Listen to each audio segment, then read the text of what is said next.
He says, I don't have the time to explain this. I don't have a fiqh book. It's a very simple question, and he's afraid. Shias are afraid of this question. And I'll explain why. Mustalahat al-mut'a at the time was very simple. One, to repopulate طيب, the Islamic Ummah as quickly as possible. طيب, in times of strife, which means that there was no wives to be found anymore. It was difficult to find a companion for another person who was willing to stay forever. So they did Jawaz al-Mut'a. Okay. Yeah. So, the reason. Can I address one of your points that you made? Because you lied. The second mustalah, once I'm done, hold on. I want to address your point before we skip it. Bismillah ar-Rahman ar-Rahim. Who's talking? May you please present your name? My name is Amir. Assalamu alaikum, Amir. Wa alaikum assalam. You claimed that an angel giving knowledge of the future is only for a Nabi or Rasul. Yeah, a Nabi or Rasul. No, I said Nabi or Rasul. No, that's what you said. Wallahi, that's what you said. Is Maryam alayhi salam, is she a prophet or messenger? A prophet or messenger? La hawla wa la quwwata illa billah. Wallahi, I dare you to say is she a murshida? No, she's not a Nabiya. She's not a Nabiya. I never, by the way, akhi. No, you said, no, wallahi, you said only the Anbiya and the Mursaleen alayhim salam receive news from the angels about the future. Wallahi, you said that. And now you're going to backtrack because now that I mentioned Maryam, and you know very well that she's not a Nabiya. You know she's not. Answer the question. I'm asking the chat. No problem. If you're calling me a liar, no problem. I'm clarifying with the chat. Yeah, ikhwa. Did I say only prophets or did I say only prophets and murshadeen? If you heard me say only prophets, yes, and murshadeen. And I outlined. Murshadeen or mursaleen? Murshadeen. Okay. Okay, see? I'm not a liar. No. You have a hearing problem. First and foremost. And as for mut'a, regardless of the situations, anything that is absolutely halal, doesn't matter what the application is, as long as it's halal, it's halal. But I'm telling you, Rasulullah said it was halal under certain mustalahat. Tell me the mustalahat. What is the mustalahat? Hold on. When did he say it's only halal under certain conditions? Okay, if I bring you that it's halal under certain conditions, would you According to what? Fine, no, according to multiple Sunni expositions, and even no. evidence from the Salaf. Or you give me opinions? Excuse me? You're going to give me opinions or ahadith? I'm going to give you, no problem, I'll give you a hadith also. Where An-Nabi sallallahu alayhi wa sallam says regarding specific it was applied to a specific scenario. If I tell you, even though Ibn Abbas didn't believe that, but yeah, sure. But let's make a deal. No problem. Let's make a deal, actually. If I show you this, and I want you to accept the deal if you think I'm wrong, do you challenge me on this? First and foremost. Challenge you on what? Do you challenge me on this claim? On what claim? That the hadith would not clarify this? No. I'm going to accept that challenge, yeah. Fine. Okay. If I prove it to you, well, it's not going to be a proof upon me. I just want you to clarify. No, I'm telling you said that it's specifically mentioned.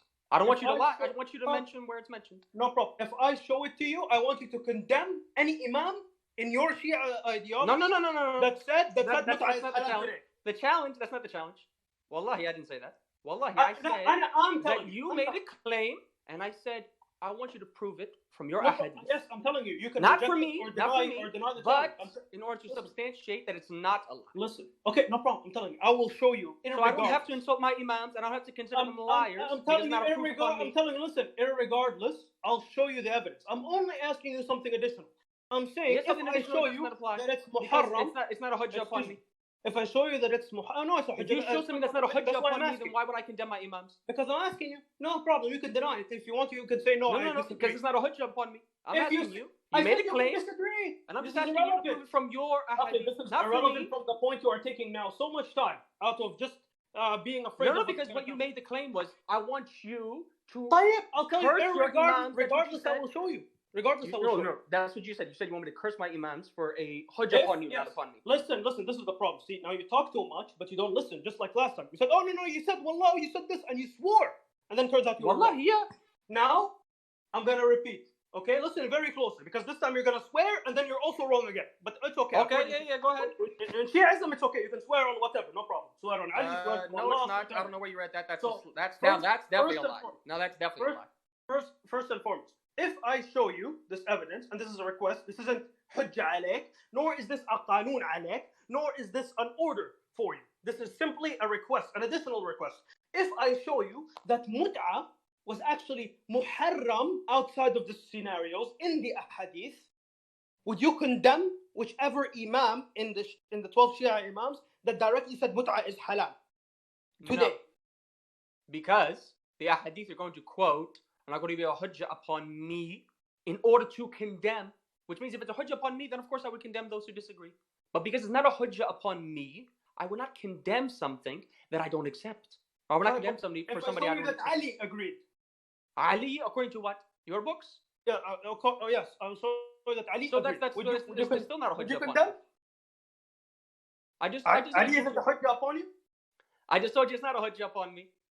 Are you? And you okay, agree that it's not a hujjah upon me. what sect are you from? Are you 12er? Shi'i. 12 12er? Shi'i. Right. 12. طيب, if I get you now from your own scholars, طيب, No. lines of- Ahadith only. No scholarly opinions. دقيقة, if I get you from your own Shi'i 12er classical scholars that accept all the hadiths in Sunnah about Ali, would you accept? Are you gonna mention Now, one about fine. Mut'at So- Khaybar? No. So which if I has been show you that, refuted? no. So the three things I'm gonna show you. Okay. One, I'll show you the hadith that clarify mut'a is haram outside of those scenarios. طيب? According to your hadith, yes. Yes. Two, if I show you that Ali agreed with this in the Sunnah hadiths, طيب? And if I show you that Ali only. Ali is not the only imam. No problem. Listen, let me finish. And I'll also show you. Okay, the third one. I'm also gonna show you that your own classical 12er Shia scholars accept the Sunni hadiths on Ali. If I show you that, all those three, will you condemn that imam? Which scholars? Which scholars? Fine, okay, Yes. let me get their names real quick. No You're problem. saying classical, so that's a pretty broad term. Fine, no problem. I'll get them for you. No problem, Habibi. 1 second.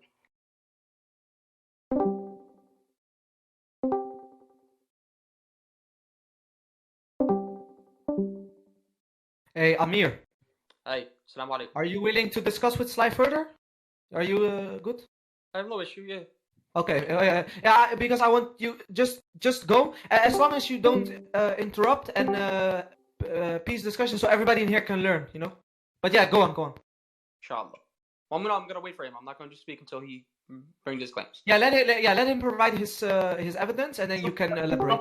Let me get you the three scholars, the classical scholars that you're talking about. Let me get their names. Okay, and for the people in here, stop spamming dirty things. I'll get you banned. This is Islamic server. Do not. It's not a Christian server.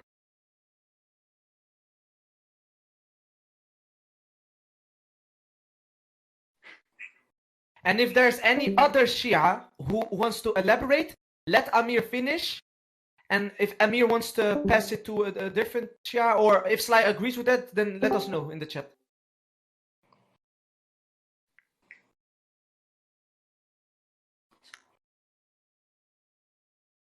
Let me pull out their names real quick. The Giga. Inshallah. Inshallah.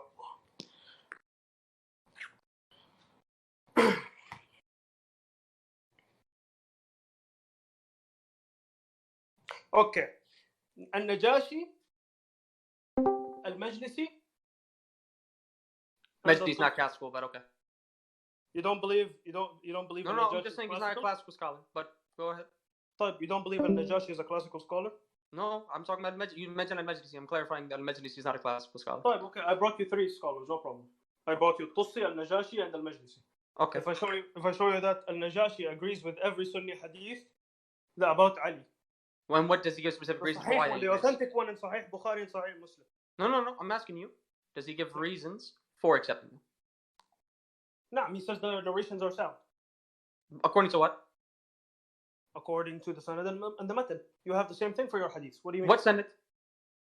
The Sanad is the chain of narrations. You don't know. According to our hadiths? Rijal? According to who? According to our علم الرجال. To you guys, it's the same thing with this narration soundness. It doesn't differ from the Sunnis. What do you mean? We do have different rijal. No, yeah, I know you have different rijal, but the same system applies. The isnad system is the same. You check out the person and every biography on him, and whether what he's saying, if he's a sound person or not, صح? Or according to some, for the sake of argument, I'll push say it forward and say that we're supportive of Shi'at Ali. For the sake of argument, I'll say yes. طيب. Okay. So if I show you that this person, Al-Najashi, or Al-Tusi, fully agree. Al-Tusi. I'm sorry. I apologize for mispronouncing his name. This is disrespectful to him and to you as well. If I show you that one of them agreed directly with the Sahih and Sahih Muslim authentic hadith of Ali. Okay, what about it? Would you now, if I show you these three evidences, would you condemn it would become hujjah upon you, correct?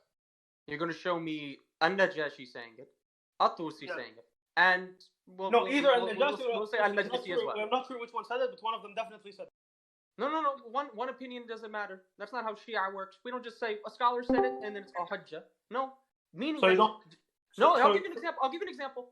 A Shaykh Saduq, radwanullahi alayhi, he made certain claims. Other scholars went against him. Does not mean we accept only a Saduq. But okay, no problem. No problem. So I'm saying that's why you need to bring more than one scholarly opinion on this. Okay, no problem. So if I show you that if Al-Najashi is the only one that's saying it, would you condemn Al-Najashi's saying of it? No, I would not condemn him. I would have to understand his reasons. I do not condemn just because I disagree.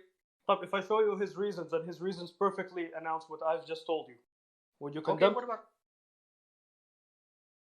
Would you then condemn? No. I just told you disagreement does not mean condemn. No, I'm telling you condemn Al-Najashi for what he said. Why would I condemn him? If I don't because he's the only one that's saying it and everyone else is against him, remember? That's what you said. The same thing is with Saduq. We don't condemn Saduq. Majority of the ulama disagree with Shaykh Saduq's points. Nobody condemns Shaykh Saduq. They don't condemn what he said. They don't say what he said is wrong. No, I'm saying they don't condemn him. They do go against what he said. But I want you to condemn what Al-Najashi said. Condemn? No, you said condemn him. You didn't say condemn what he said. Okay, let me rephrase it. Condemn what Al-Najashi said. Yes, I'll go against what he said. Okay. I'm not going to condemn him as a deviant. Okay, and I want you to provide your side of the evidence for that, okay? No. Okay, nobody means what side of the evidence. You bring in one scholar, unless you can bring more than one scholar, then it's just a simple. I'm asking you to bring me the evidence that are against him. Which scholar disagreed with Al-Najashi, and if he's a classical scholar. That's not how it works. In Shiaism. Okay, now let's bring up first of all the hadith. تقريبا المبالغ اللي حصلت عليها من خلال هذه العملية $1,500 بالشهر. نعم. كأمير. نعم. المعلومات اللي عندنا تقول الأمير ما يصير أمير.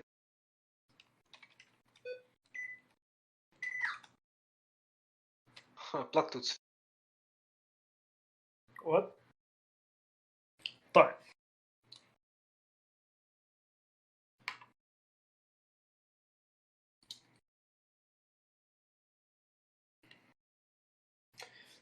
First and foremost.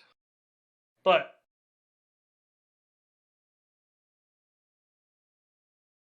Let's take a look. طيب. في كتاب رجال النجاشي. No, I'm bringing you the hadith evidence first for the Sunni side, remember, and then we'll move on to the Shia side. Yeah.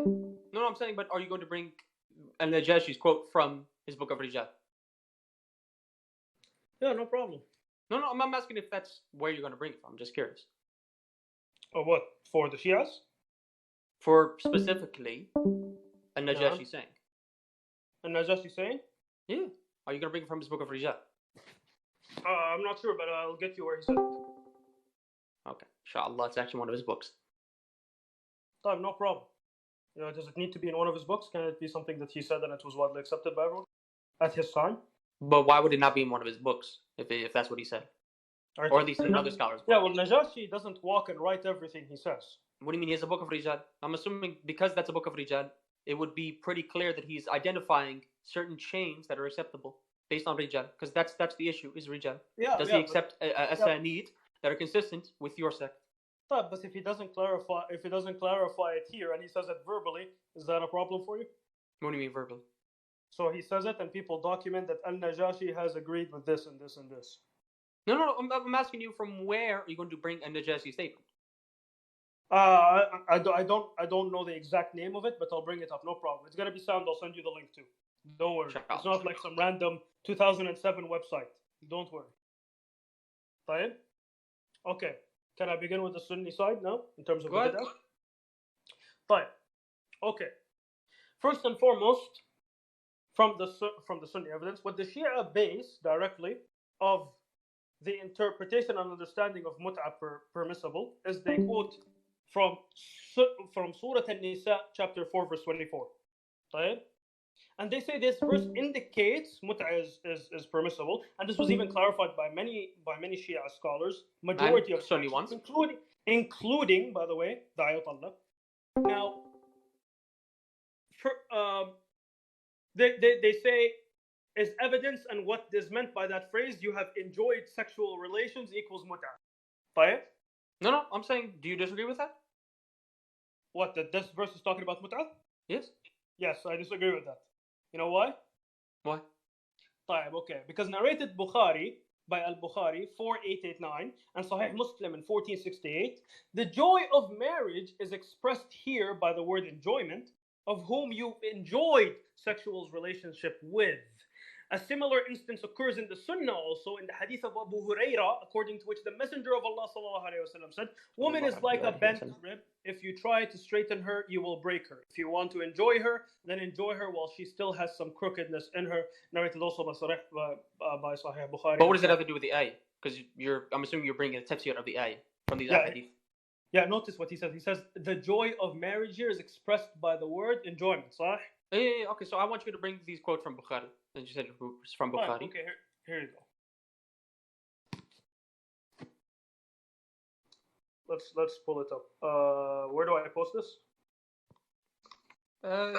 Just tell me where you want to post it, and I'll look at it. What? Okay, we're in public. Yes.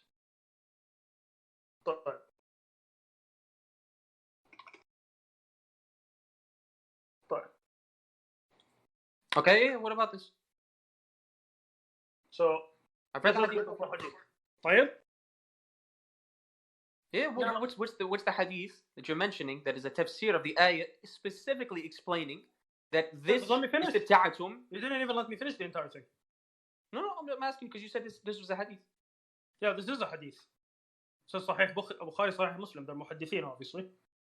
Okay, what about it says a similar occurrence in the Sunnah. Okay. But that's commentary. Fine. Okay. That's what the hadith says. The hadith is not a hadith of tafsir. Fine. Okay, yeah. You didn't even let me finish. Did I let you finish? I'm showing you the similar occurrences of the Quran and the hadith of which the Shia say is a case of mut'ah. That's what I'm showing you. What you guys point at in the Sunni Sunni hadith and the Sunni understanding of the scripture, and you say this is mut'ah. Right? Oh, this is proof that mut'ah is legal even in Sunni Islam. I'm showing you where you guys point at. Who said this? Who said this? So, wait, so let me get this. You're saying the one that I just put this hadith is not an example of the Prophet. No, I'm saying that if it's not a tafsir of the ayah, then you have no reason to connect it to the ayah. No, I'm posting what you guys point at as No, what do you mean you guys? I never mentioned this hadith. Wallahi, I never did. Hello? Do you hear me? What do you mean what you guys mentioned? I didn't mention anything. My lord. Are you not listening? Wallahi, you're saying I'm quoting this hadith because of what you guys say. I'm asking what did quote unquote we say? Okay, you point at, for example, Surah An-Nisa. Who does? What do you mean who does? All the Shia does. Your friend here who was debating brought up Surah An-Nisa. I didn't mention this. I didn't mention any point. I didn't mention anything about mut'ah in your books besides so let me get this clear. So you say Surah An-Nisa, chapter 4, verse 24 is not the case of mut'ah. No, I said it is for mut'ah, but I'm not saying I never mentioned your hadith. I'm telling you that is this hadith narrated by Bukhari and Muslim. What is it? Do you consider this a case of the ayah in Surah An-Nisa? Do you consider this a case of mut'ah? This hadith? A woman is like a bent rib. This is explaining to be nice. If you try to straighten her, you will break her. If you want to enjoy her, then enjoy her while she still has some crookedness in her. Yeah, but what does this have to do with the ayah? I'm showing you what Shia scholars and you and your friend did. Why do you keep saying Shia scholars what my friend said and what I didn't say. You notice how you just said what I said. I never mentioned anything like that. I No, I'm said saying what that you based guys on the said. ayah. Stop saying you guys. I didn't say that. Ya akhi, why are you so hooked and self-centered? Because I'm asking you, what does this? Number one, you keep saying me, which I didn't say anything. Number two, Okay. I said, how does this a tafsir طيب. of the ayah in Surah This An-Nisa? is not a tafsir. This is a hadith. Then it has nothing to do with the ayah. You're dragging that I have a question. as Is the this guy? tafsir of the ayah. I have a question. Is this guy not very smart? طيب. Okay. Hear it well. Listen. Okay. What I'm telling you is something very simple. I'm saying what you guys use as evidence that mut'ah. Did not say it- anything. Hello. I'm not saying you only. You did. Guys. You guys. And no. You specifically, not too long ago, literally like 3 minutes ago, Yeah, okay, you why said are you you not- scholars, you said your scholars, your friend, Yes, your and scholars you. use this hadith to say mut'ah is haqiq. Yes. Would you let me finish? I'm not here speaking for the scholars. طيب, okay, I'm making the accusation. Do you have a problem with that? Okay, no, stop interrupting me. All right? You Stop interrupting me because you I'm don't making a understand claim. what I'm saying. You talk so much. I'm saying, do not claim I said something when I did not say anything. Bro, wait, Amir and Sly, I'm sorry, you can guys go further. Who is unmuting these people? One of my moderators is unmuting them. Stop it, please. Yeah, go on. Okay. May I finish the sentence uninterrupted? Inshallah, if you're consistent. طيب, okay. I'm showing you these two hadiths, the hadith series that I'm going to show you, and the Quranic verses that you Shias point to, you as in Shias, okay, point at to say that mut'ah is halal even in Sunniism. But the Sunnis disregard it. Didn't say that. طيب? No, because I know the I'm not hadith. saying you said that. I'm saying what the Shias say. Okay, well, I don't care what they say. طيب. Because I know the hadith. طيب, in يا أخي, your what's books. the problem? I'm covering the evidences by everyone. If you don't want to bring, there's no problem. One of your Shia Well, let friends me might refute believe them right someone now. else How might about this? believe it. You bring me What's the bring me a clear contextual hadith, not like this one, that speaks about the meaning of istita'tum, I will bring it, but a let me tafsir finish. that indicates it's other than mut'ah. Number one. Number two is that stop saying you Okay, Shia, you're talking. and let me refute them for you. I'll say that there's a hadith in your books which clearly says that mut'ah an-nisa, of course, specifically, mut'ah an-nisa is haram ila al-qiyamah. No problem. I want to give it as an educational purpose Yeah, for I'm people who educating you believe right now. this hadith actually Any points to Shi'i mut'ah. who tries to say that it's halal, according to your books, meaning contextually in all your books, and this is a wrong claim. Ya ibn halal. What's so difficult? I'm saying they accept the soundness of this. They don't accept the soundness of the hadith of the one that says Alan Yawm al-Qiyamah. Are you silly? This No, is I'm why saying I that don't I'm saying Shia should not use that in an argument then. Ya ibn halal, wallah. Listen, you're not letting me finish. You are constantly talking. You are not even understanding what I'm telling you, and you're talking like a motor. Can I finish? So I can explain to you fully in contextuality. Because I like when I like to answer a question. Okay, I like to cover everything. Okay, because there are some Shias, right, that are here. Probably some of them even are here in the chat, that don't believe in the soundness of our Sunni hadith in the understanding of it till Yawm al-Qiyamah. They would say that hadith, that this one that I just linked, is the one that's sound and the Sunnis are covering it. So I'm going to show them that hadith, I already refuted that they're using. I already told them that's a false claim. Akhi, I it's already not told for you. any Shi'i Who said that you're it's about for to tell you? that to, I already told them. Can the moderator please deal with this? It's not for you. Understand? It's I'm not already for you. Wallahi, I just told you. I said whatever they're claiming, I just refuted it for you. I want you to address the ayah in Surah An-Nisa. I'm telling you, I don't care that you refuted them for me. I'm going to show you everything you guys say, and then I'm going to show you one thing that disregarded. Yes, because I group Shias collectively. Yes. So, first and foremost, طيب, so I should do that, inshallah. There's another hadith that they say refers to mut'ah. طيب. And then they proceed to say that, okay, well, these two are the main clarification is that it's halal. طيب. No. The Now, main clarification is the Now, You're making the claim that's not true. In the prelude, excuse me, you are interrupting so much. You are now. Because you're not making it. Because this is what I told you. This is what I specifically said to you. Habibi, You said, listen, you're not interrupting. I said, if you are consistent, I will not. Stop saying you claim. I don't care who claimed. You are doing so much Barbara. Before you started asking, before you started answering, so you mentioned Surah An-Nisa. Volume to zero and speak over you because you are now acting like a child. You've done more Barbara than all of the 12 imams combined. Simple. So now, simple. You said Surah An-Nisa was one of the proofs that we first and foremost. I want you to refute Surah An-Nisa. Guys, please let each other talk. Thank you. See, someone understands. You can't close your mouth. I'm asking you to address the first point you made, and you're going to ahadith. I will address both of them. Who said I won't address the first one?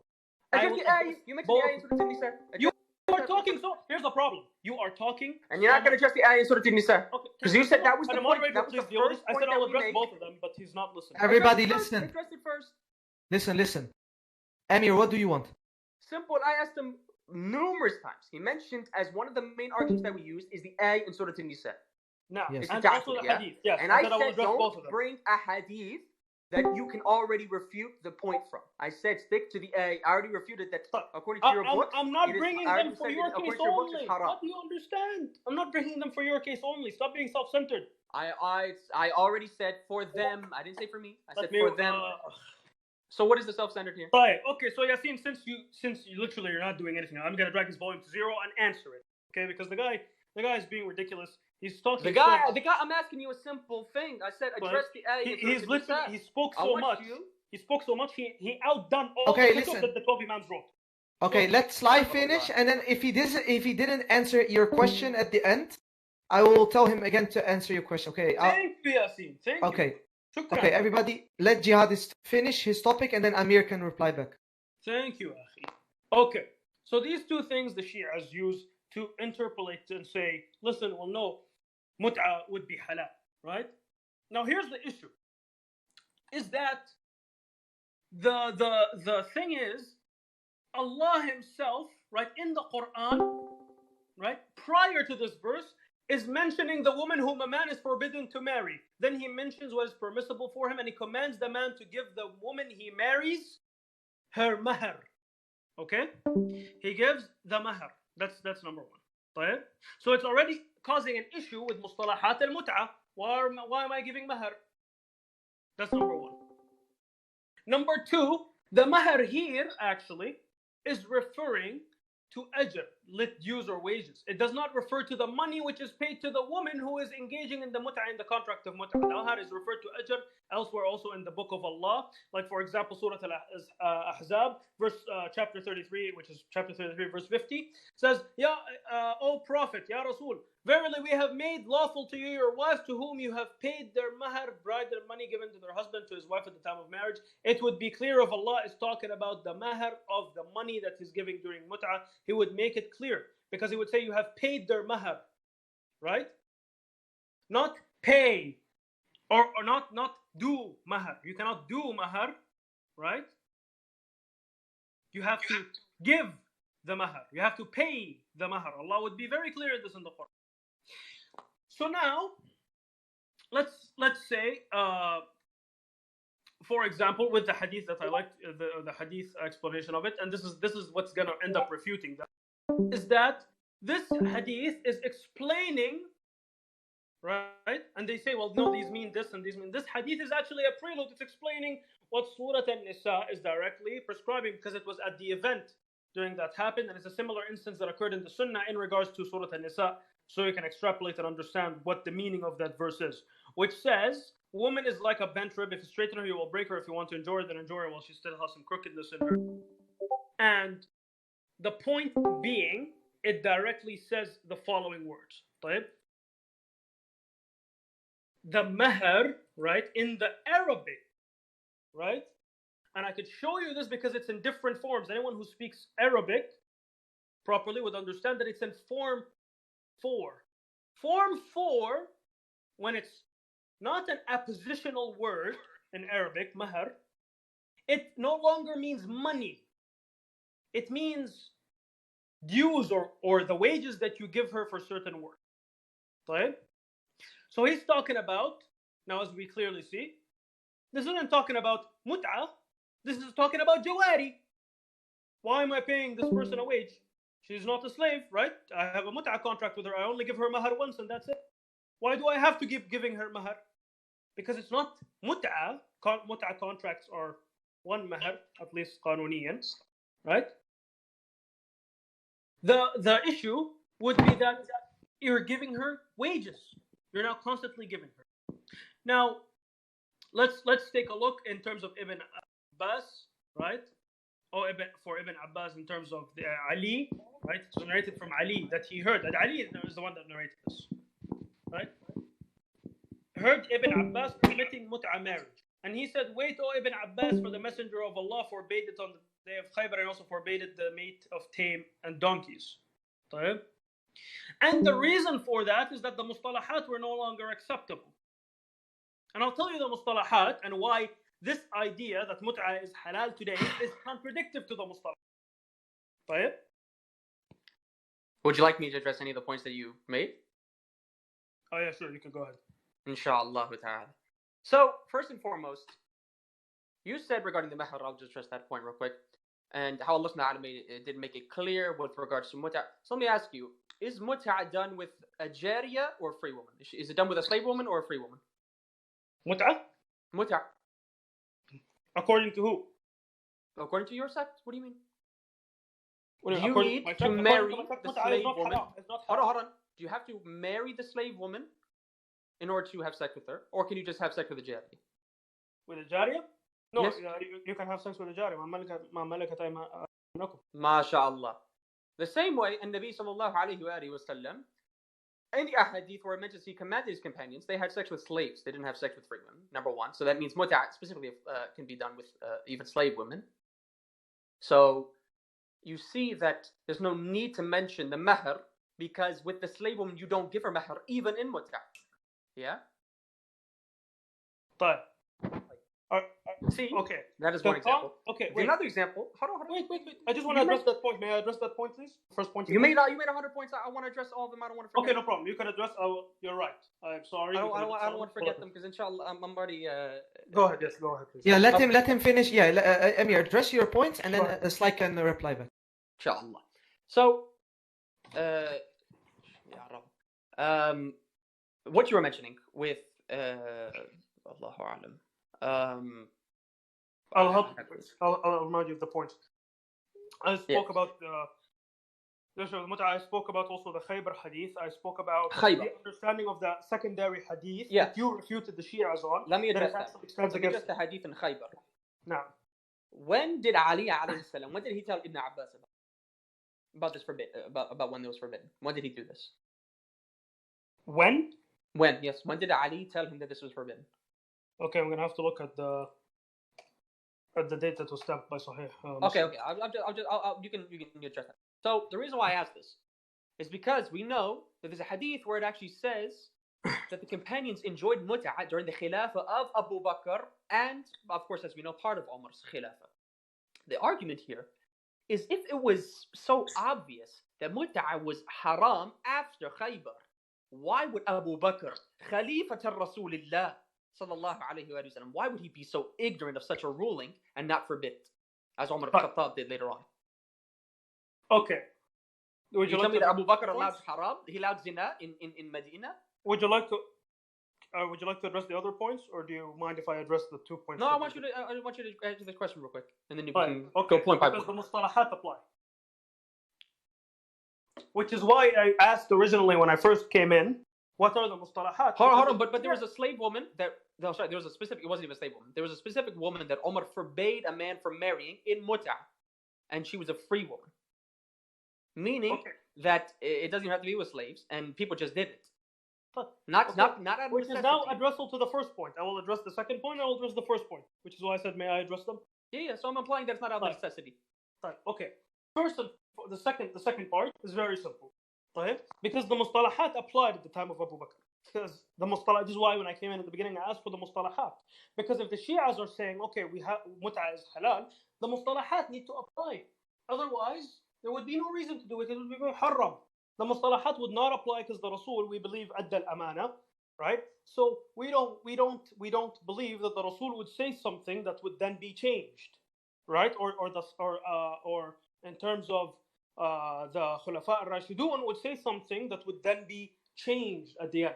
If they say, well, this is now it's incorrect because so and the Rasul said so and so, then it shouldn't be extrapolated or changed unless certain of these mustalahat apply. But the mustalahat do not apply after Khaybar when it was forbidden. Hence, there is no reason why Abu Bakr. Hold on, let me finish. There is no reason why Abu Bakr would allow zina, waladu billah, unless you're muta' as zina, unless it was clear that it was not haram at the time, regardless of mustalahat. Because we completely ignore the mustalahat argument when we realize that Rasulullah sallallahu alayhi wa sallam, according to, as you mentioned, the hadith by Ali alayhi salam to Ibn Abbas, that he prohibited at Khaybar, which means it's haram completely. Yeah? So that means after Khaybar, it was haram, which means Abu Bakr, Khalifat Rasulullah, we would assume that he would have known this ruling, and instead he did not apparently, and he allowed zina, waladu billah, with regardless of the mustalahat, because the mustalahat don't even apply anymore when it was already completely forbidden. Okay. The mustalahat actually do apply. To zina? No, there wasn't zina. No, but it's haram though, because Rasulullah already prohibited it, which means that there wasn't. Yeah, zina. Dad, I'm telling you, there was no zina. I don't know where you're ringing. No, it is zina. Rasulullah prohibited muta'. Okay, correct? Yes. According which to means certain that if Abu Bakr allowed it, then he allowed what you were considering zina. According to certain mustalahat.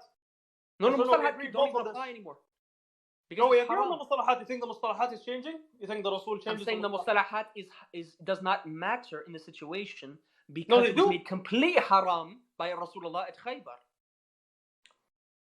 Habibi, are you not listening? No, I'm telling you, you're going to argue mustalahat is what makes it halal, but if it's completely made haram, mustalahat cannot make haram halal. If Rasulullah completely said it's haram, you cannot now argue mustalahat makes it halal. Right, and I'm asking you very simply.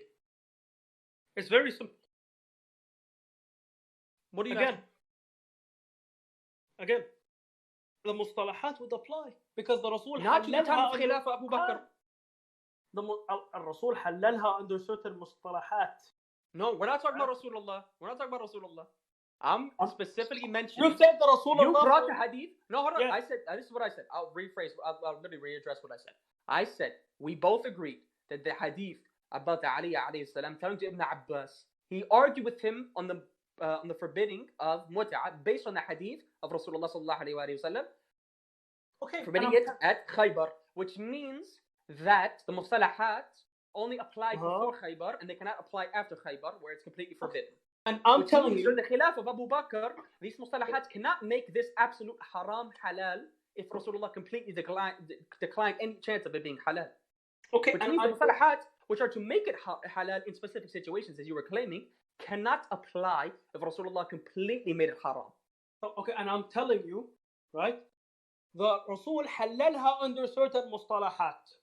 And haramha when the mustalahat then what did I'm asking you? I'm addressing what allowed Abu Bakr to have zina with people having zina. Why did he allow it? Right. Okay. No problem. Do you know the mustalahat?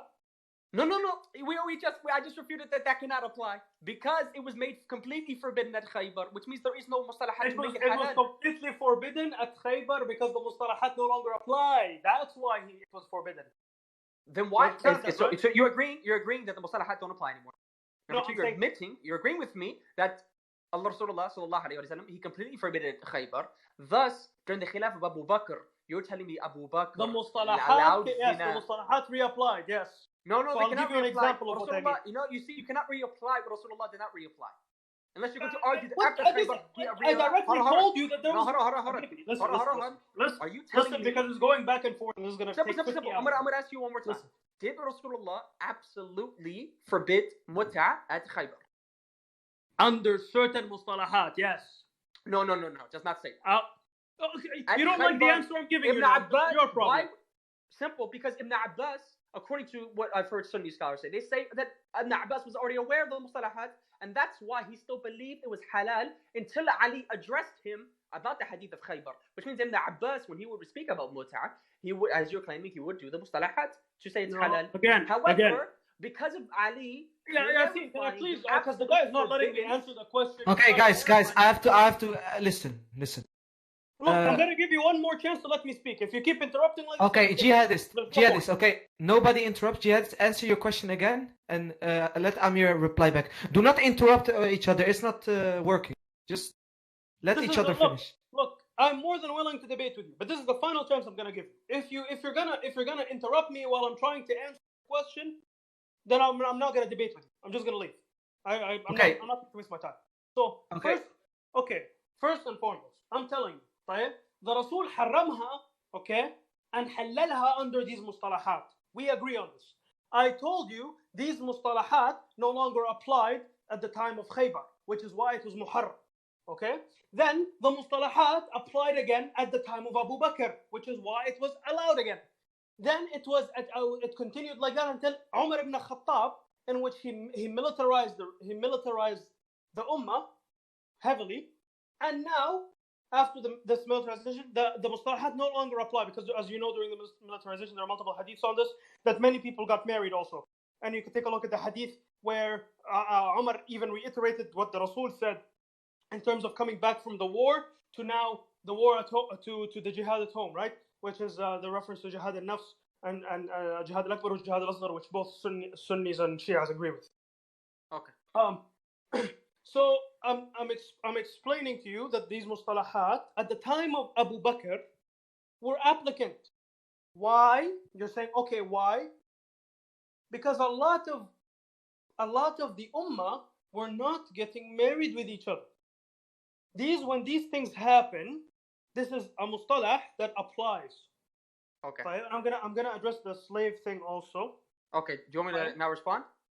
I just want to address the slave thing also that you brought up. Okay, Okay. Well, I want to respond to that point and then get the slave, because you. Okay, Amir. Okay, Amir, reply to his point and then let's So, Bismillah ar-Rahman ar-Rahim. So you did not. I asked this question. I'll re-ask it one more time. You can answer, and then I'll finish my. Do you agree that mut'a was completely haram at Khaybar? It was made completely haram at Khaybar. Yes or no? Completely? That's what Ali is quoting to Ibn Abbas. No, it's not. Well, why would Ibn Abbas already knew about the mustalahat? Thus Ali is addressing him. Regardless of the mustalahat, it's haram. It's banned at Khaybar. Again, so the reason why I'm addressing this point... It wasn't indefinite when Ali said it. The reason why I'm saying this is because you admitted that Rasulullah forbade. Now, whether or not you're going to argue was it absolute forbiddance, which means, I would hope you try and say that it's not, because otherwise you'd be insulting Abu Bakr. The reason why I mention this is because if you're saying it's absolutely haram at the time of Rasulullah, and then you're going to argue that it was reapplied, the question is, number one, who was it reapplied by? Number two, who gave them the authority to reapply what was originally made haram by Rasulullah, which means they have no jurisdiction from Allah subhanahu wa ta'ala, which is only for a Nabi, sallallahu alayhi wa sallam, according to your sect, which means that if you're going to tell me that Abu Bakr can reapply something, please let me finish, I didn't interrupt you. If you're going to tell me that Abu Bakr reinstated, or somebody reinstated it, because that's what you said. You said it was after Khaybar, such and such was like that, and then they implemented the mustalahat again, and then until after, of course, the ghazawat of Umar ibn Khattab, because everybody got married, then he made it haram again. So the question is, Rasulullah made haram. Then you're going to tell me that the mustalahat were reapplied. Number one, as I said, I'll reiterate, who reapplied it? Who gave them the authority to reapply it? And would you not admit that once Rasulullah makes something forbidden, you cannot you cannot allow it afterwards? Fine. Okay. First thing that I want to address is the false statement. First of all, in Sunni Islam, we believe that the people, the Khulafa, were murshadun. They were rashidun, right? Which is why it's called Khalifat al-Rashidun to begin with. We believe that what they say, right, they wouldn't violate anything that the Rasul has said. And this falls also for Abu Bakr, Umar, Uthman, and Ali. Okay? And you will let me challenge that claim too. Yeah, I'll let you challenge that claim, no problem. I have zero problems. Good. Now, first and foremost, the Rasul I'm going to try to repeat as clear and concise as possible because I think the answer to your question is what I said in the beginning, but you're not grasping onto it. I don't think you're listening. The mustalahat were applied, right? The reason why mut'a was halal, a little bit, is because there was mustalahat that were applied. During the time of Rasulullah. Now, there was mustalahat that applied. And but that's not, I'm not addressing that. And well, let me finish. You don't need to address that. Just go to You're not even letting me finish. I'm saying I don't want you to waste time. You don't have to address that because we already agreed on that. Okay, no problem. If you say we agree on that, say we agree on that. I will go to the next point. Okay? Yeah, but don't come back and say I never said I agreed. Well, what I'm saying I agreed means that you're saying the mustalahat. You go ahead. Fine. Okay. First and foremost, you agree that it was the mustalah applied at the time of the Rasul. We both agree. So? According to your books, yes. Fine. Okay. Now I'm telling you the mustalahat were forbade after Khaybar. Right? We agree. Yes. Okay. Now I'm telling you, after a bit, the mustalahat under the Khilafat of Abu Bakr was applied again. And he was given that authority. Okay. Now you're saying where it was allowed and who gave the authority, correct? By saying who allowed, you admit that now you just admitted Abu Bakr reapplied it. And who gave him the authority to reapply it? I remember what did I say in the beginning directly? No, you say the Khulafa al-Rashidun, but that doesn't mean any authority. Everyone who was direct companion were Murshidun or Rashidun. We believe that. Everyone who was in direct contact with the Prophet and a close companion, we consider them a Rashid. Okay? That gives them the authority to alter the Sharia. Now, and it gives them the wisdom to withhold it. طيب? Unless you. No. I'm saying with your claim. You said they have the authority to alter the Sharia. No, I didn't say alter. That's what I said. You said nah. Oh, I thought you said. I didn't hear you say. No, alter. that's why I want to re-clarify. I don't want you to say something you didn't mean. No, I not alter the Sharia. Okay. They have the wisdom and the authority to essentially enforce the Sharia because they know of it better than any of us do. صح ولا لا؟ Not all of them, no. So would you, as a Shia, disagree that Abu Bakr knew Sharia yes, more than you? No, more than you know me. More than Abu Bakr? That. I'm saying he was very ignorant of certain Sharia aspects. It would be ignorant of me to claim otherwise. Okay, yes, exactly. So we both agree that the Sahabas know more about Sharia than all of us. Debatable, yes? But no, I'm not going to claim all of them now. Fine. Okay, no problem. I'm saying they know Sharia better than all of us. This is what I'm saying. And the ones that are Rashidun, that were close to the Prophet, they know exactly, and from my claim from the beginning, which reinforces it, they wouldn't do something the Rasul disagreed with. Right? Mm-hmm. And it's already written in the Hadith, in the Sunni understanding, that they wouldn't go against what the Prophet said ever. Meaning, ever. So when you say they cannot go against, you mean they cannot allow what he forbade, and they cannot forbid what he allowed, correct? Yes, and there were mustalahat, right, that were applying to it. Okay? So if there is a mustalah, and I'll give you an example. Let's say, and this is for the sake of the argument, let's say that we're talking about a box. طيب? Let's say you are the maker of the rule. Okay? You make the rules, and we're talking about a tissue box. You say, Jihad, don't pull the tissue طيب, out of the box unless you are crying and your water is leaking, and there's a leak in the tap water. طيب? Now, okay, and you say if you take the tissue without you crying and your tap water leaking, there will be a problem. Okay? And I tell you, okay, I agree. Okay. So now, let's say, okay, the rule maker dies, the lawmaker dies. Let's say you pass away, you go to Jannah, inshallah, and let's say someone else comes and takes over, right? Let's say Yasin comes and he's the new lawmaker. Okay? I go and I take a tissue. Okay? Yeah. And Yasin tells me, no. let's say not Yasin, let's say a friend of Yasin comes and tells me, no, Jihad, you can't take a tissue anymore. And I say, why? And you tell me, because the lawmaker, and Yasin's friend tells me, because the lawmaker, Amir, said that these are the mustalahat, and it doesn't apply anymore. You're not crying, so you can't take the tissue. And it's no longer necessary, because you know what jihad is? As of this moment, you are unable to cry and you are unable to have your tap broken. We just installed a new sewer system. Water will never leak out of the tap. I said, okay, I'm not going to take a tissue. Now let's say, now Yasin comes, he's in charge, okay, and Yasin says, okay, the tap water's leaking, the sewer system broke. The tap water's leaking and everyone's crying. Okay, everyone can take a tissue. Do you guys agree? And he asks all his friends and all the lawmakers with him. They say, yeah, we agree. Why? Because the person who made the laws said only if these two happens, you can take the tissue. Okay. Okay? And that's how it was. That's essentially the thing that I'm trying to tell you. Okay, so now I'm going to refute this point that you agreed on, that none of the Khulafa al-Rashidin can go against Rasulullah sallallahu alayhi wa sallam. You admitted that none of them can forbid what he allowed, none of them can allow what he forbade, correct? Yeah. Alhamdulillah. So I'm going to post this in the public debate chat. And there you go. Uthman ibn Affan forbade mut'at al-hajj, al-mut'a al-hajj, yeah? Which is a sunnah of Rasulullah sallallahu alayhi wa sallam. Sunnah? The Khalif al-Rashid. Okay, let's read this quick. Come on. Let's see, general chat.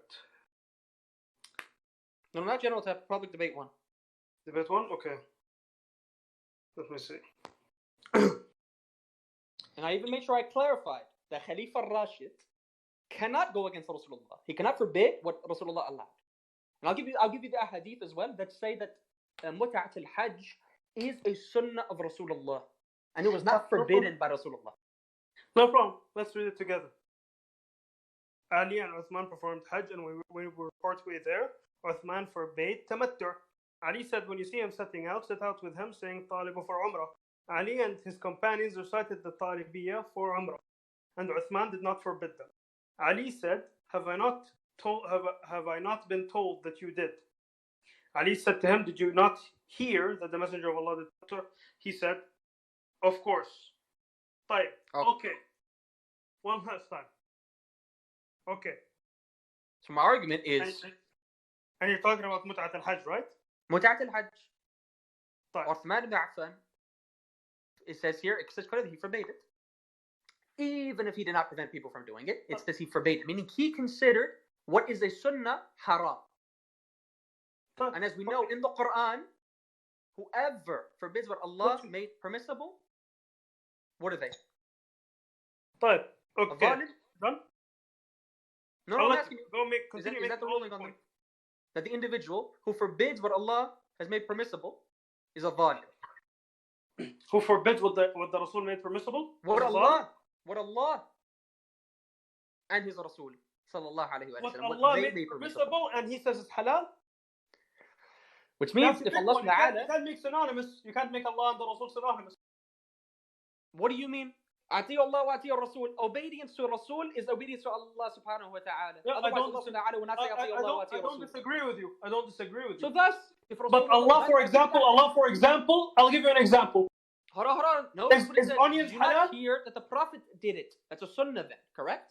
I agree with you, but I'm saying you can't make it synonymous with the two. You can't say Allah subhanahu wa ta'ala's order with Allah, with Rasulullah's? No, if you say that if you do this and the Rasul disagreed with it, you are immediately a zalim. No, I'm saying that's not what I said. I said, do you admit that Rasulullah sallallahu alayhi wa sallam, he made mut'at al-hajj, yani combining hajj and umrah, he did it and it's a sunnah. Yes. And it's halal. And Uthman ibn Affan comes along and says it's haram. He forbade it. He didn't say Allah Ta'ala says in the Quran, this is haram. It's forbidding something what is halal. What do you think that means? But forbid does not mean haram. Means so you prevent people from doing haram. You prevent people from the sunnah then. No, it's very specific. Then what is forbidden? Hold on. What is he forbidding? What do you mean he forbade it?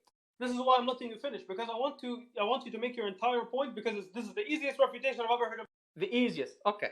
I'm asking you, Uthman ibn Affan, he forbade a sunnah. He forbade it. Again. What does forbid mean? No. It isn't. No, it isn't a sunnah. It isn't. Mut'at al-Hajj is not a sunnah? I'm telling you, no. Want me to get you the ahadith that says it's a sunnah? طيب, yes, bring it. Inshallah. Wallahi. By the way, let him. I'll bring that hadith as well. But did you not read where it says, did you not hear that the Messenger of Allah did it? If the Messenger of Allah did it, it is a sunnah. I thought you even the And Muslim. I'm telling You're you, probably a Shia, innit? with everything the Prophet does is sunnah? Everything. Everything that has to do with religious matters, of course. طيب, can I marry 8 wives? The Quran forbids that. That's not a sunnah then. Okay, so else. Okay, Which means that you did not hear what I said. Hold on. I said when it comes to religious matters, number one, you didn't let me finish. Religious matters. Something that the Quran does not already prohibit. And the Rasul's marriage whatever is to 8 only wives is not a restricted to religious Rasul. matter? Hold on. You want me to finish? Yeah, but I have a question for you. You said only religious matters, right? No. Is the Rasul's marriage to more than 4 wives a religious matter or not? You didn't let me finish. Wait, let Amir finish and then let's question you.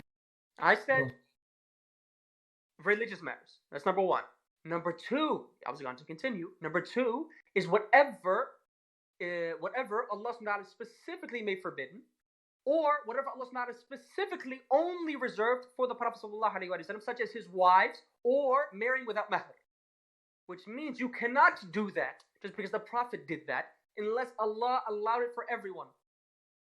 So meaning that you cannot say an exception can apply to everyone. I didn't say that. I said when it comes to religious matters, when it comes to whatever Rasulullah ﷺ, whatever is not restrictive to him, and of course whatever Allah SWT specifically said in the Quran and the Sunnah cannot be done, such as marrying 9 wives, 9 to 13 wives, or marrying a wife without mahr, which is mentioned in the Quran for Rasulullah ﷺ only. But done. So I'm asking you, Uthman forbidding what? But you said it's not. But okay, done. Go ahead. I'm gonna give you that hadith where it says it's a sunnah. But okay, one question: is the Rasul marrying more than 4 wives a religious matter? Ya Allah. I mentioned 3 specific matters. Okay, this is one question. Religious matters, you can implement it. If Rasulullah sallallahu alaihi wasallam. This is 1 out of 3. Number 2. No, hold on. I gave you 3 things. This is one question out of the 3 I'm gonna ask you. About the religious matters. Okay, yeah, I'm telling you. Is the Rasul marrying more than 4 wives a religious matter? A sunnah? No, it's not. No, I'm asking, is it a religious matter? I never said sunnah. Is it a religious matter? Yes or no? Is it a religious matter? Yes. Are you saying, essentially, are you agreeing that the Rasul married them, right, out of a religious matter, since he is al-Amin, al-Tayyib, all this stuff, and he is na'am? Or do you believe he got them just for his own pleasure and this is now applicable? No, never said that. And I already discussed that. So it is a religious matter, right? Hold on. So you're arguing from religious matter. I didn't even ask you. I gave you one of the conditions where I even explained why you cannot implement it. Which is why I brought 3 questions. You're not even answering. I'm answering your question right now.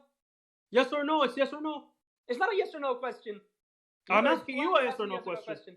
You're saying, is that a religious act? I already clarified. Are you asking regarding, is it a command from Allah, you mean? No, that Rasulullah was to marry those specific wives. And they're told. So you're saying religious matter to you equals order from Allah, correct? Ya Allah. Did not say that. Which is exactly, I'm asking now answer the question. Concerning the wives, are you implying that is a religious matter? Yes. According to what? The Rasul marrying more than 4 wives is a religious matter, yes. Religious matter, meaning Allah SWT ordered it. No, or religious matter meaning fi sabilillah, it's religious. Fi sabilillah is to marry them. Nah, and the Rasul specifically is allowed to permit this. And what was one of the other conditions I mentioned? Fine. Okay. It is now not to the second question. Explicitly, hold on, because you completely ignored the other 2 points that I made. And that's why I had to said there's clarify I again said there's 2 questions. that one of the specific things that is not a sunnah is whatever Rasulullah sallallahu alaihi wasallam is restrictive to him, and whatever Allah subhanahu wa ta'ala forbid for anyone else to do, and only a Rasul. Okay, so you're saying that okay, so you're saying without the exception of that, right? Huh? You're saying without the exception of that. If Allah allows it and the Prophet forbids it, are you a zalim if you don't follow it? Here, I give you the hadith where it completely says that it's No, it's a answer the sunnah. question. If Allah no. allows it and the Rasul forbids it, are you a Impossible. zalim if you do it? Impossible. Impossible.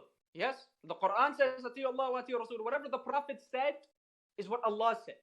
طيب, have you ever eaten Otherwise, garlic in your Allah life? would not have said, "Atiyu Have you Allah wa atiyu No Rasul." problem. Have you ever eaten onions in your life? What does it have to do with this? Yeah, what about it? Well, according to you, you're a zalim. According to what? Where did Allah You. forbid it?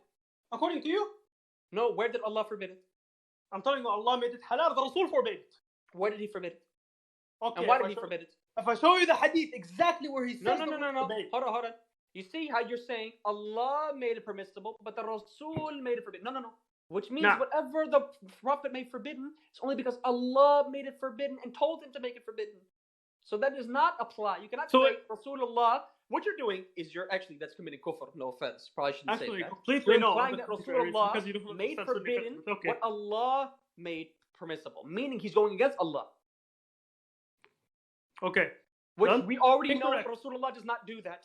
He does Incorrect. not whatever Allah commands him, he does not go against it. Incorrect. Because we have also preferences. We understand that Rasul has his own preferences. For example, he doesn't like. Preferences. I said if Yes. Allah gives him direct command. Yeah, and he says, he "Wallah, disobeys I it? don't like that. Don't bring it near me. That's a forbid, right? No. Does Allah tell him not to bring it near him? Don't bring it near me. It does not mean. Doesn't mean that you can never bring it near me. Just said specifically, you cannot bring it. Don't. Just Okay, saying. the You know, Rasul- it's a okay, preference. if the What you Rasul, just wait a argued- minute. Hold on. If the, What you just if the argued- Rasul hold on, said hold on. don't eat garlic because Hold it on, hold smells on. bad. He said you shouldn't eat garlic. No, he says don't eat garlic and go to the mosque because it smells bad. Yeah. What about Fine. it? Okay. Hold on. Did you see what you said? If though? someone prays, Hold on, if did someone you see goes what and you said, prays, though? Hold on. are you did going to see answer what the you said? question or no? No, hold on. I'm clarifying what you said. You said Okay, I'm eating gonna- the onion. this is the and final going chance I'm to the gonna give you. masjid. Okay, this is the Which means final chance. Hold on. Which needs a specific. I'm gonna give you a context where final it's prohibited. chance. Listen, you're not. Listen again. You're interrupting. I'm One literally final chance because my I'm patience is asking about to run dry. I'm asking you a question. One final And you're not answering. No, I'm I again, said, did I you am- not hear what okay. you said? So I'm gonna listen. I'm gonna leave because this guy is literally not letting. Okay, me. wait. I've seen you doing I'm nothing, asking you. right? There's nothing Did there. you like hear potato. what you said? You said that Rasulullah. I'm gonna take saying my this is leave. What you طيب. said what you said When- was a lie. When said you get the Rasulullah Shi'i that completely actually is willing, right, to let the opponents Allahu speak, Akbar. I'd be more than willing to. Okay, Do it, wait. But Okay. But this guy spoke so much. He wrote more than the 12 Imams combined. Okay, Amir. realize Amir. what he said. Amir, can you answer his question and then you can ask your question to make What was this? his question? I'm asking based on his statement. He said Rasulullah completely forbade. He said Rasulullah forbade onions, and then he gave a specific context where he forbade it. I So said that's the not the same Rasul. thing as completely is- forbidden.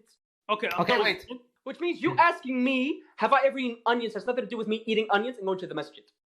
Okay, Amir, wait. Let Jihadis. What do you mean by? Can you elaborate on your question? Okay. Very simple. If the Rasul said don't eat onions in the mosque, if I eat onion and I go to the mosque, am I disobeying Allah? Yes. Yes.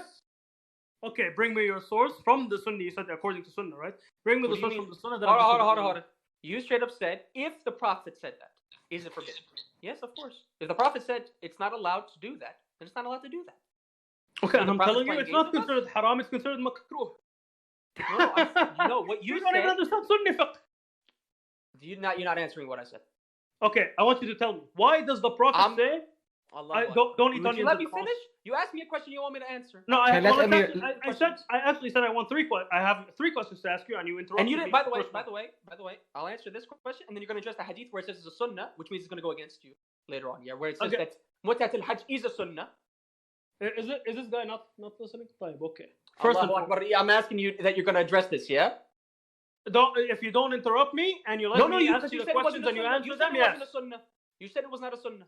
Okay, so this guy is clearly Yasin. Please do something. Yeah. Allahu Akbar. I'm asking Okay. you, are you going to address the I told you, if I go uninterrupted and you don't interrupt me, because Okay, let's tell you yes okay. or no, are you going to Let Jihadist Listen, let me make Jihadist myself very finish clear. and okay, nobody interrupts. I'm asking Jihadist. him if he's going to do I'm gonna make myself very clear one because last he time. wants me to answer. He wants to. One more time and I'm Yassine, leaving. Yassine, Because I'm not gonna Yes. have a conversation.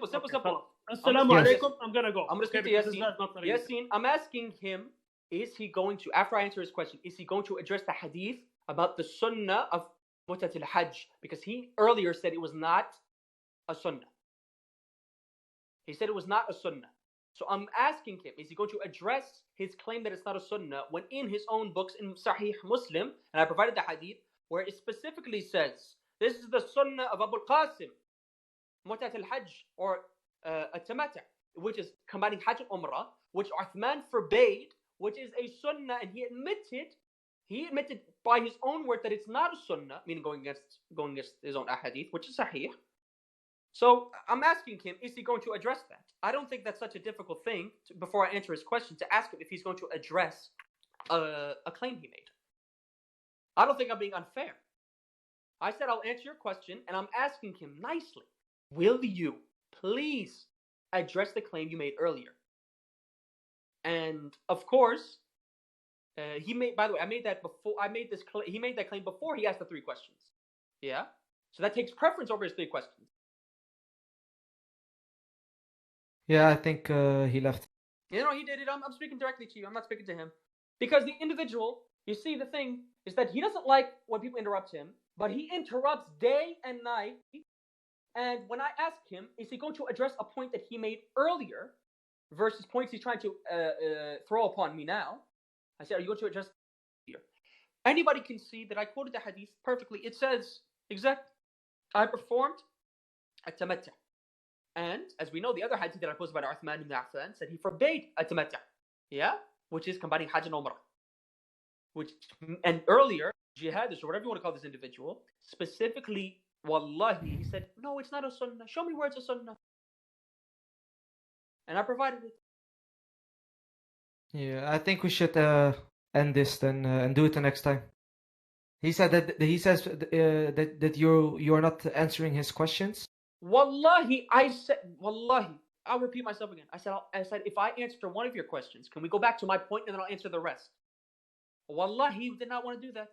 I gave him a compromise. He doesn't want to accept it. I accept it because he made the point, or he made the claim that at-Tamata', or combining Hajj and Umrah, Mutat al-Hajj, is not a sunnah.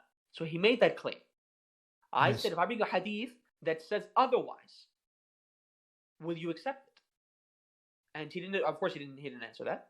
And then he brought the 3 questions. I said, let me answer one of them. Let me go back to my points so we don't forget, and then I'll answer the rest of your questions.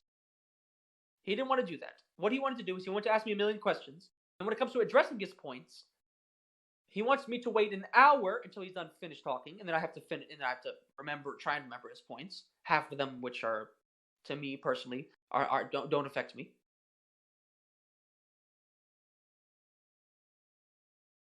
The thing is that I could care less if he takfired me a million times. I just want him to answer his claims, because you can claim I'm a kafir, but am I being more of a kafir for rejecting your books, or is he being more of a kafir for rejecting the authentic hadith that goes against him? So are you? He says that you won't let him finish.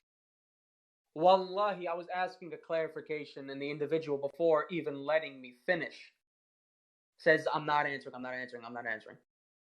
Are you guys trying to listen, guys? Listen, I set up this debate with Alan. Okay, I set up debate yesterday. Okay, I told him I'm gonna look for somebody who's willing to debate. The guy who is basically debating, literally an hour before the debate, he cancelled. Okay, then I told that to Alan. I said, Alan, the guy quit it. Let me find somebody else. Okay. It is in the other chat in the Khalifa. You can read it. It's on text. No problem. I'm not going to say your Then Muhammad came, and literally when Alan was finished, Muhammad left. I don't know where he went. Yeah. So then Alan said it wasn't fair because you guys didn't come prepared. But I didn't want to stop the debate. So that's why I was then looking for somebody, and he came up. And I have to admit, he came in a little bit rough. But are you guys do you guys want to do it another time? Then I'm gonna really look for somebody and make it official, because we had like 1 day to prepare. Not even 1 day. We had an hour. Maybe you are willing to do it, or one of your brothers. You know, doesn't matter. Allahu Alam. But do you see my point though? Is that I just wanted him to address something that he made. He made a claim earlier, before he asked the questions, and I simply wanted him to address that claim. And I said, if I answer your question, we'll answer the rest after it, because you can ask them one at a time. You know, I don't need to answer all three in one shot. Yeah. We do one by one. I'm trying to be fair. I'm trying to say, all right, you mentioned something, now I'm going to mention. But we should also like if you ask a question, then he answers the question, right? Instead of jumping to different questions, let's just stay on one topic. I think that's because we're going to different topics. Is it better if we just pick a date, we choose one topic, and that's only the topic that you can choose the topic if you want. It could be Sunni topic or Shia topic. Are you willing to do that? No issue. But the thing is, yes, is that I just want consistency. If you're going to tell me not to interrupt you, first off, he interrupted me for claiming I was lying. But when I did that to him, blah blah blah blah, blah, don't act crazy. You claimed I was lying. Okay, you interrupted me. I'll let you say what I was lying about. But then when I do it to you and say that you were lying about something, which I did several times when he kept saying that Shia say this, Shia say that. Number one, for the sake of argument, excuse my language, I don't give a fuck. What you're speaking to me. You're not speaking to them. You're speaking to me. You're not debating them. You're debating me. You're not discussing with them. You're discussing with me. Don't bring what they say. Don't bring what they think, because you're not speaking to them. If you're addressing me, address me by me. Don't address me by 1.5 million other people. One of the things that I still have to wait for is the claim about Najashi, where he. By the way, I simply asked him which book is going to be from.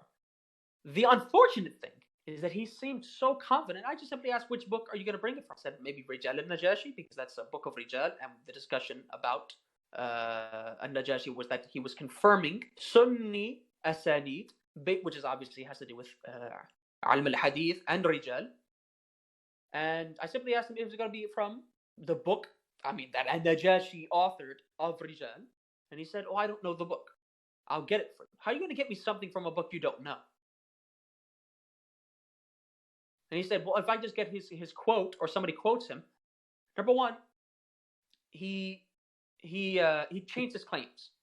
First, he said it was al-Najashi, al-Tusi, and al-Majlisi. I simply cut in and I said, okay, because first he said classical scholars. I was simply addressing that al-Majlisi is not a classical scholar. That's first and foremost. Secondly, I was addressing, did Sheikh al-Tusi say it? So he cut Sheikh al-Tusi out of the tie and said, no, forget about Tusi. Al-Najashi. And he said, would this be a hujjah upon you? I said, no, one simple scholar saying something is not a hujjah. And I gave him the example of Sheikh al-Saduq, radwanullahi ta'ala alayhi, where he had certain opinions that other scholars went against. I take the opinion that is the most correct, regardless if it's minority or majority.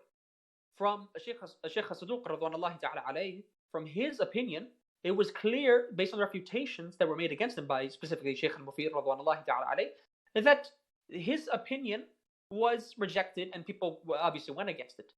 So if you're going to ask me, am I going to just pick and choose one scholar that said such and such, that he's automatically going to be an ultimate authority just because nobody disagreed with him? No, because number one, you would have to wait for me to get somebody who did disagree with him, first and foremost, which, by the way, I would have to first see the claim on whether or not Najashi radiyallahu anhu actually said that. Secondly, is this what he quoted? Is this in a Shi'i book quoted by a Shi'i scholar? And if so, which Shia scholar? So I'm trying to address all of these points and make sure that it's consistent. So we're not just quoting random things. He asked for something. I brought it to him. The thing is that if he had memorized it, maybe if he had memorized the quote, it would have been best. The thing is that to argue that I'm being the fact that he has to turn down his mic or whatever because he's like, oh, I don't want to hear it if you keep interrupting, and you do the same thing to me, that's just child's play.